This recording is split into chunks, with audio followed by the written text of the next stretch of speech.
It's nice to see you, Bill. Thanks so much for taking the time today. It's good to be seen. You spend a little time in Chicago filming Shameless. How much time would you say you're in Chicago per year?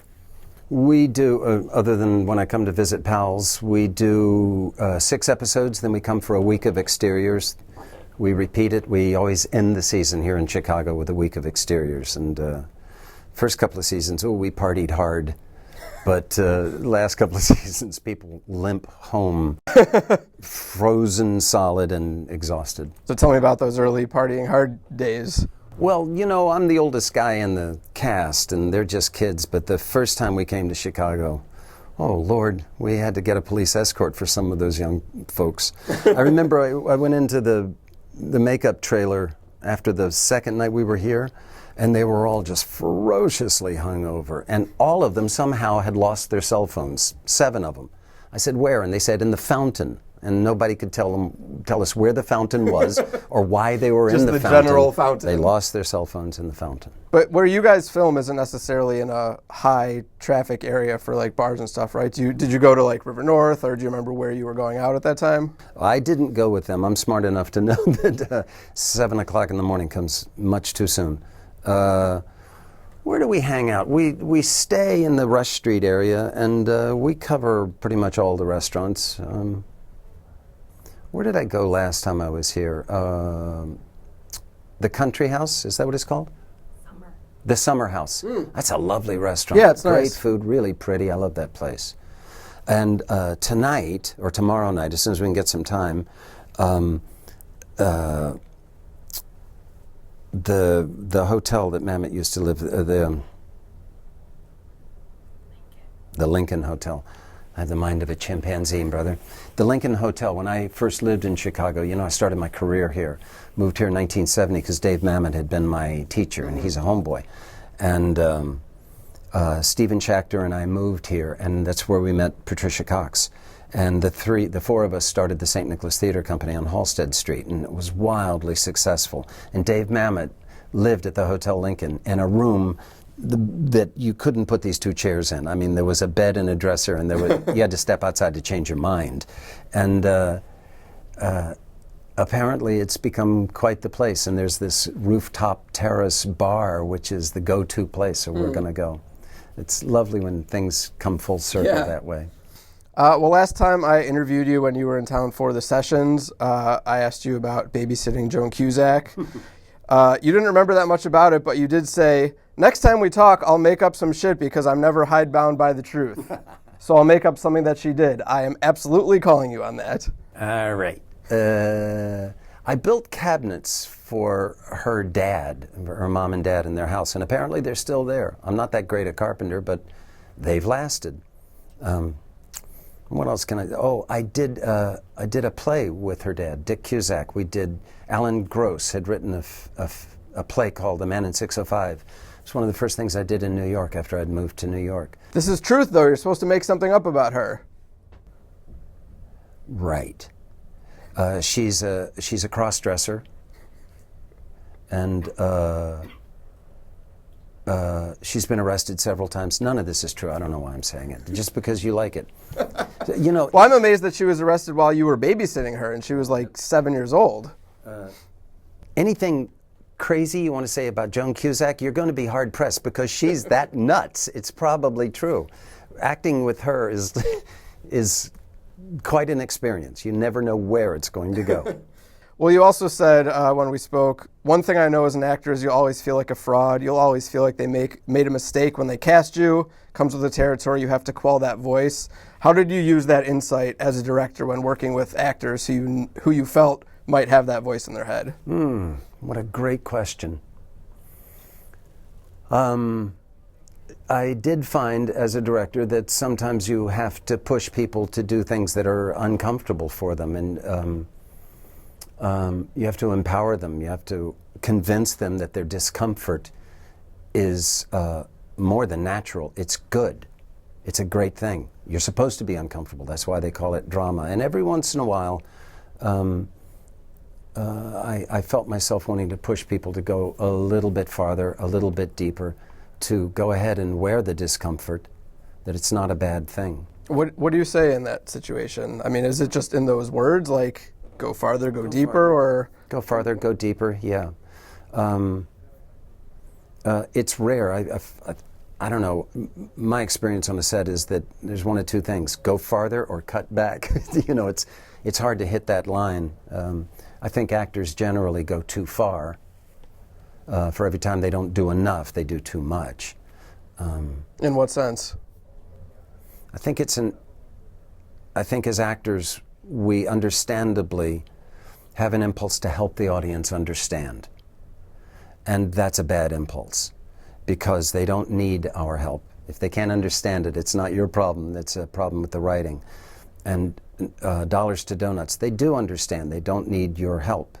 It's called indicating. Directors do it, actors do it, writers do it. And audiences are more and more sophisticated, and they really love it when you don't pander to them, when you don't help them. Tell your story, tell it at the pace and in the style that you want to, and they love running to keep up with you. I'm sure there have been times in your career when you've been involved in movies that you felt did a great job with that, not doing too much, and probably sometimes where you felt like maybe there were things that could have been improved on that level. Do you, like, in those situations, did you speak up? I'm sure it's a case-by-case basis, but being aware of that balance, is that something you felt like you wanted to help out with in certain situations? Was there a time that you did? Yes. I try to make sure that before I say yes to a role, that I like the role and I like the script, that it works. I feel it's disingenuous for an actor to say, sure, I'll do your movie, and then show up on the set and want the director or the writer to rewrite the whole thing. I feel like saying, wait, did you read this? You said you would do it. Now why are you doing this? Secondly, and this is sort of a truism, the last person you should listen to as a writer and or as a director, the last person you should listen to is the actor. Because it's the actor's job to fall in love with his character, his or her character, and to do that character's bidding. So it's very natural that they would want to take out everything that's unpleasant for that character, or that makes that character look bad. And they will argue very convincingly as to why it should be taken out, and they're wrong. I once heard Dave Mamet, since it's Chicago, I feel good about telling Dave Mamet stories, but an actor came up and said, Dave, I'm very uncomfortable with this moment. And Dave said, you are? I'm so happy for you, and walked away. And he's right. You're supposed to be uncomfortable. You're not supposed to be uncomfortable. You find yourself comfortable, you got a bad script on your hands. Something's wrong. Yeah, I think that's an awesome sentiment, that if you sign on to a movie, it should be because, you know, you believe in it, or at least accept it enough for yourself. I feel like a lot of people when they're getting started, maybe, probably, you know better than I do, but probably take on things that maybe they don't like as much because they're trying to move forward in their career. I mean, It's true.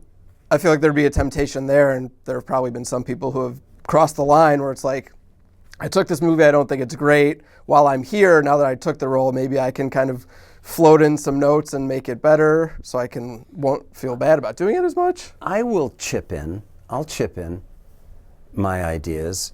And I've always felt like I get to say something once, and if it's important to me, I'll say it twice.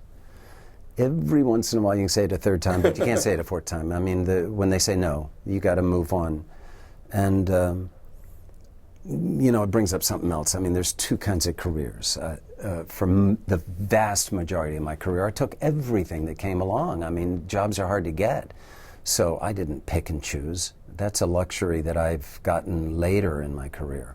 And few actors ever have that luxury. So you're constantly finding yourself doing material that perhaps you have problems with, but that's the nature of the beast. And it's our job to tell the truth. You know, the actor didn't write it, it's not directing, he's not going to cut it. But it is our job to tell the truth about it.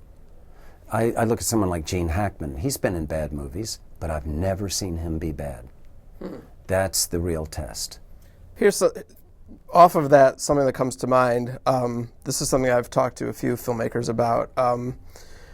Obviously, a fiction movie is fiction, but if there's a movie that someone wrote, directed, stars in, even if it's fiction, do you think it's almost inevitable that it represents a certain presentation of their point of view? Because I've talked to some filmmakers who have made movies that I thought presented really negative depictions of a judgmental view of humanity or whatever it may be, and they're just like, it's a movie. This isn't what I think, but it's like if you star in a movie that you wrote and directed, it's probably a piece of you, right? So sure, sure. That's a disingenuous answer if they say, no, this isn't what I think. Sure. I think it's a political thing too. I think you have to be passionate about these things, and you have to embrace them. I don't think you can do good work unless you embrace it, which is not to say that you can't play a character that you don't agree with, but what you do have to find the truth of that character. Nobody thinks he's the bad guy in the picture. Nobody thinks he's the bad guy in life. I mean, the freaking Nazis thought they were saving the world. And it's the actor's job to find that truth and defend that character. At the end of the day, you can say, well, I don't agree with it, but you better find that character's truth and defend that character. If you do, you've got compelling work, too. Otherwise, I've always noticed this, too. Racists are a great example. Whenever you see Southern racist, the actors always have a tendency to put quotes on it. Mm-hmm. And I think it's because they're so afraid of being seen as being a racist. And they do a disservice to the film because we don't find out the truth of what happened in those situations. Sure. Yeah, when we spoke last time, I think you said that you wanted to play Hitler or something like that, which is something not a lot of actors would say, I don't think. Yeah, Hitler. I don't know. Maybe not Hitler, but yeah, I'd like to play the bad guy. I like that. There's always a point of view, and it messes up an audience when you do it with conviction and it's compelling. Jimmy Woods comes to mind. He can play despicable characters, but he does it with such conviction that it sort of puts you back on your heels. You find yourself rooting for him, and you think, what's going on? On Rudderless, who challenged you the most or asked you the most questions about what they were doing? My wife, Felicity. That's not really a fair answer because I brought her into the process. I asked her about the script a whole lot, but she's a big presence on a set. I was not quite prepared for it. I've acted with her many, many times, and I've directed her in a bunch of plays, but never in a movie. And she's a big presence. She walked on that set. Thank God I had brains to sit down and shut up. She and Billy took this scene, and I just took pictures of it. They were really good. Really good. Two thoroughbreds. It was a thrill to watch. I'm sure you never really can comprehend the amount of work that directing a film is until you actually do it. Aside from that, was there anything you didn't expect to have to deal with throughout this process?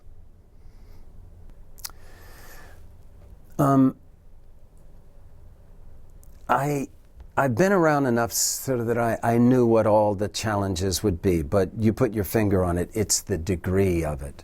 When I finished perhaps the second day of prep. This is 3 weeks out.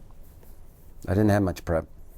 And I got home and I thought, oh my God, my age is going to be a player here. I can't do this. After 2 days, I couldn't say my own name. The questions come at you 1,000 per minute. They're all life and death questions. And that kind of creative thinking is just exhausting for me, to think of all the variables to come up with the correct answer. And some of them are just so mundane, and yet you get in the cutting room 3 months later and you think, why did I choose the blue one? Why did I choose the blue one? She's in front of a blue wall. Why did I choose the blue sweater in front of a blue wall? I wasn't thinking. That's what you mean by something mundane, like the color of a shirt, or... Yeah, it all... What kind of cheese should I be eating in this scene? Cheddar, American? Exactly. I mean, some of it, here's the danger, some of it is just trivia, and they clog up the system. You know, you get some of your department heads will come up and ask you so many questions, and you've got to weed it out. Some of them are just silly, but some of them might be vitally important. A great example is I was on the set one day. We shot on a boat. If you ever get a chance, don't shoot on a boat. And it had been a long day and the end of a long week, and I thought, calm down, man. Sit down. This is working. It's working. Sit down. Pick up your ukulele. Take a moment. It's going to be fine. I remember. We all tell ourselves that. I remember vividly, too. I looked at dailies 4 days later. Here's my 2 stars, Anton Yelchin and Billy Crudup, and right between them, on a boat in the deep background, is a 20-year-old girl in a bikini lying on the thing looking directly into the camera. That's the last time I sat down and took a break. You cannot let your guard down. It can go to hell in a nanosecond. Obviously there's a lot of music in this movie. A lot of people remember Billy in Almost Famous. How much was that consciously or subconsciously in your mind when working with him on this? And at one point, I know you were planning on starring in this. Why did that change?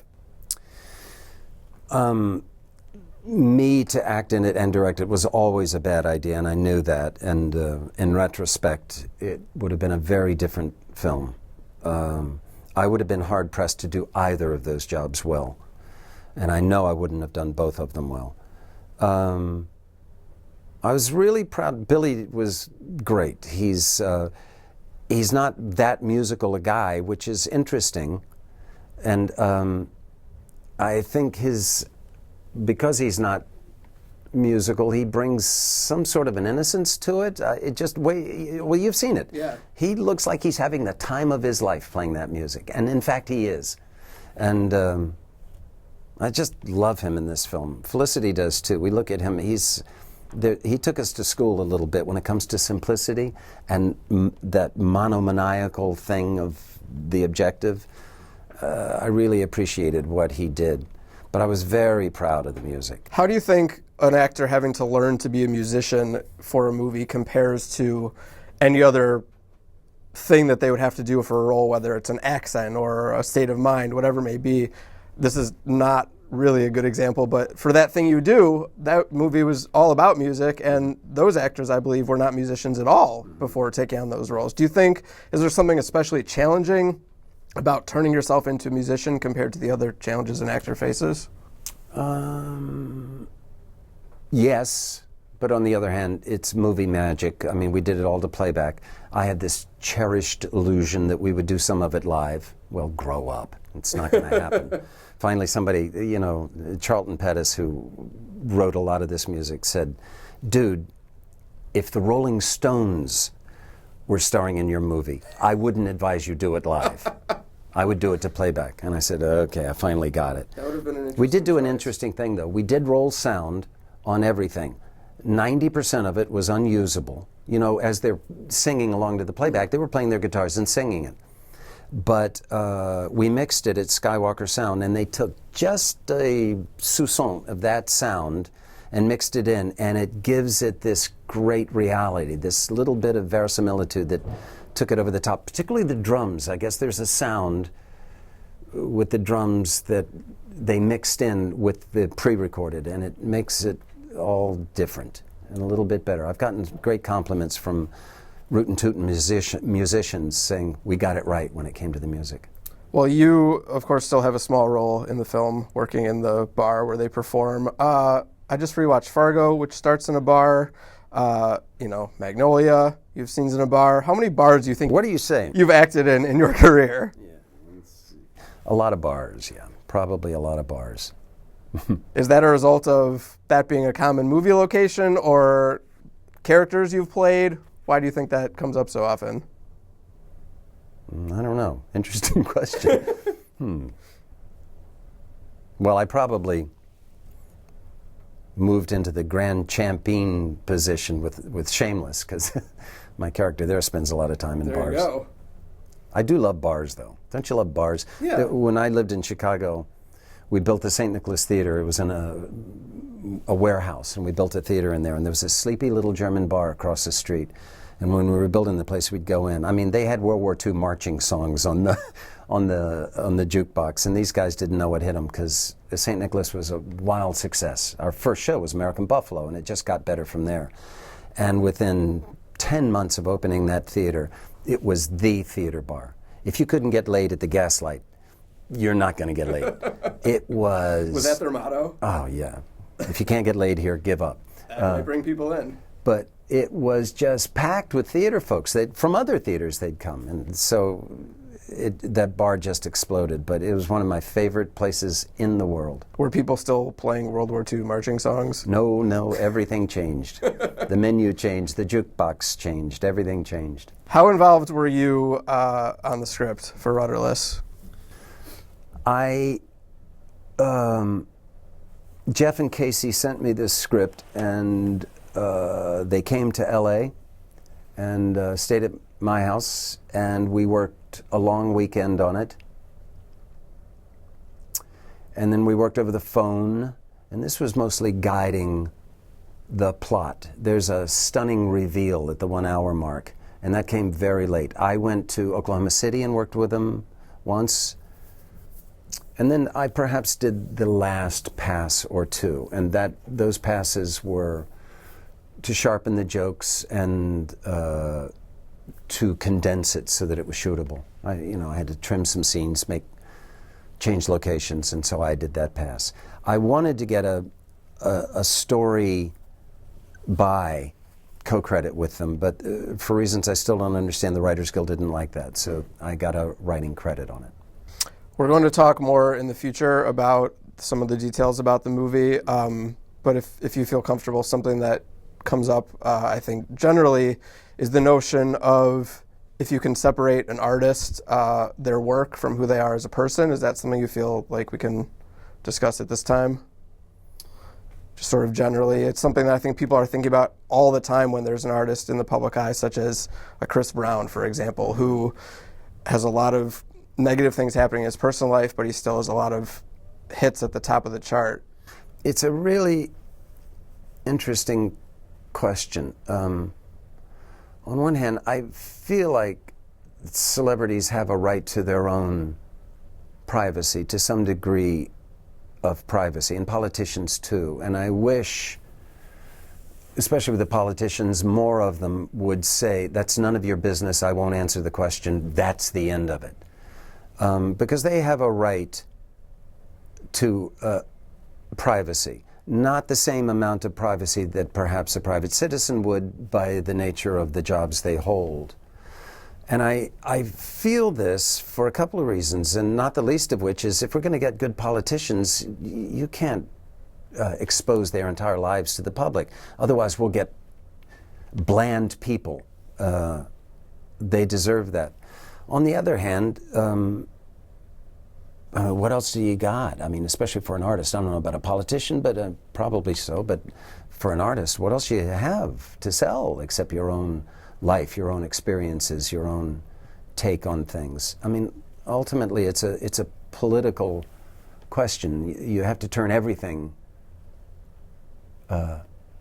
political, even if it's a character you are diametrically opposed to. You've got to think of it politically, I've always felt. I guess I sometimes wonder where the line is of what the public can and can't forget, what they can forgive in the sense that they'll still go see a movie with someone or still buy an album.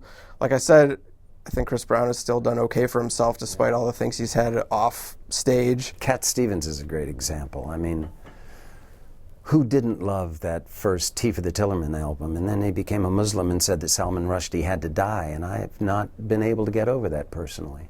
Really? Yeah. So anytime you heard that music from then on, it felt different? I'll never forget it. I'll never forget it. I mean, Salman Rushdie wrote that book, and he had to go underground. He had to have police protection because the Ayatollah had said, you can legally kill him. You can murder him. It's okay. And when they asked Cat Stevens about it, he said, well, I guess he's got to die. And I can't forget that. That's a great example, though, because I think sometimes it makes you, with some of the things that have happened, you almost wonder if, sadly, it has to be at that line of extremes for it to actually make any impact. I mean, we could talk for a while about rumors, truths, whatever may have happened in Michael Jackson's life, but he's one of the most beloved musical artists of all time. You know, there's been some incidents with Mel Gibson. I'm just fascinated to see the way that the public does or doesn't react when someone who's already in the public eye, or vice versa, if someone were to come along and to find out that someone brilliant had also done something terrible, it would be, can I still enjoy this new song that I love even though this person did something terrible? I mean, what do you think the public how would they react to that? Well, I think perhaps celebrities are a little bit canaries in a coal mine in that, you know, we think of a racist attitude or an anti-Semitic attitude, and we are, to whatever degree, accepting of it, and then a celebrity gets caught in a police tape or on a phone call or something like that saying these things out loud, and it suddenly the public says, hold on, that's not acceptable. You know, everybody's entitled to his own opinion, but not that one.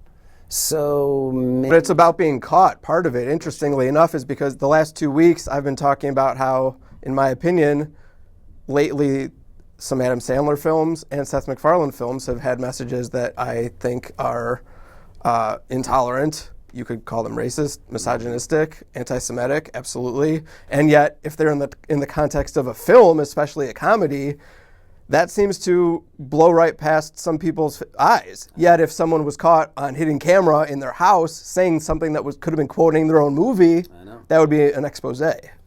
I know. I'm against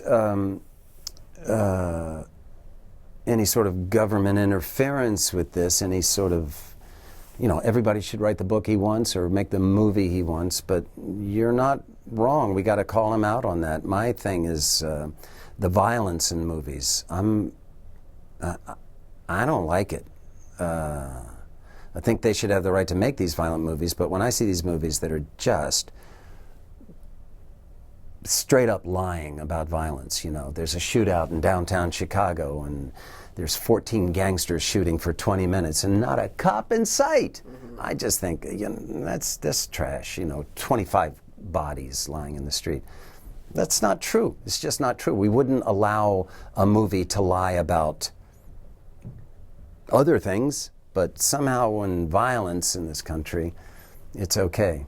It's almost as if movies don't, sadly, there are so many real places to draw from, and yet there's so few natural reactions to terrible things happening. Even in something, this is not based on reality, I hope, but in Godzilla, a movie that I liked, he's rampaging or trying to defend the city, and yet people are still in their office buildings going to work. They're like, oh yeah, I heard there was a giant monster on the loose, but I still really have to make this meeting. Right. It's like no one thinks about how a natural human reaction in a terrible situation, whether it's Godzilla or... I know. It's a dilemma for an actor, too. I did Jurassic Park 3, and I didn't think, how would I react if a Tyrannosaurus was coming after me? You know, it's a hard question. What's a movie that you feel has done a good job with violence, has done it maybe on a smaller scale, or made it actually feel like something? Dead Man Walking, I thought, was just genius. It took a very complicated issue and presented it honestly from several points of view, and I found it so compelling. Lovely performances too, but that was a profound movie, I thought. On the other side of the coin, you remember that Grisham book, A Time to Kill, is it called? Yeah. Is that where Sam Jackson, they get his daughter? Yeah, you didn't like that one. No. I was quite upset by that movie for a long time. I mean, the one-liner of that is that Sam Jackson thinks these two rednecks attacked his daughter, and doesn't believe he can ever get justice because they're white, so he murders them before they're even indicted. And the punchline is, they go to a picnic. And I walked out of there thinking, really? Do we hate American jurisprudence that much that we think this is okay? Well, that happens in movies all the time. I feel like vigilante justice is probably the #1 form of it that we see on the screen. I find it very disturbing. And you know, I've done jury duty a bunch of times. For some reason, I'm on the damn jury duty thing. I keep getting called. And being an actor doesn't help you get out, boy. They want you there, but... I think you come off as someone that they would believe would make a smart decision. What can I do to change that? At any rate, I've been quite moved by... I've gotten 2 trials. It works. The jury system, American justice, works. I know sometimes it falls down. I know there are travesties and... but the 2 trials I saw were really wonderfully fair, and the other 11 men and women I was with, they were smart, and they were empathetic, and they worked really hard to understand the law. And I thought, in both cases, justice was served. It was an amazing experience. It made you proud to be an American. What's a movie and or a song that you've seen / heard recently that you didn't expect to like, or that you think people would be surprised to hear that you liked?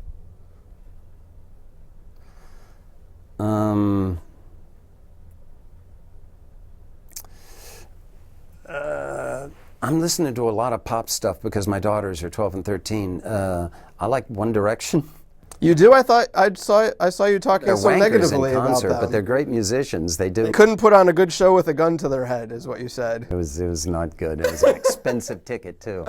It was not good. But you like the music. Oh yeah, it's really good music. The Story of My Life is nice. The lyrics are a little lame, but. Can you remind me how one of the songs goes? I just need to hear you sing. Story of my life. Da da dum da dum. Da da dee dee dee. I think I don't know which one is singing, but my daughter would know. Oh, I went to